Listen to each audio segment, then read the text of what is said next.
والله زمین برای من جای قشنگی نیست، برا تموم آدما دیگه مردن، به خاطرات تلخ و بد گره خوردن.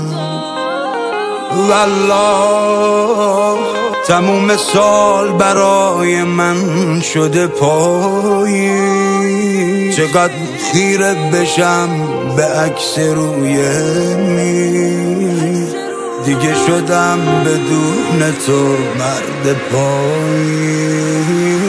صدام خیلی گرفته مثل صدای سازم، میخوام دنیامو بازم کنار تو بسازم، دلم تنگه یه لحظه بازم پیشت بشینم، من هر جایی میخونم شاید تو رو ببینم، تو خونه من غلیظی برات رگامو میدم، از اون وقتی که رفتی منم مرگم و دیدم.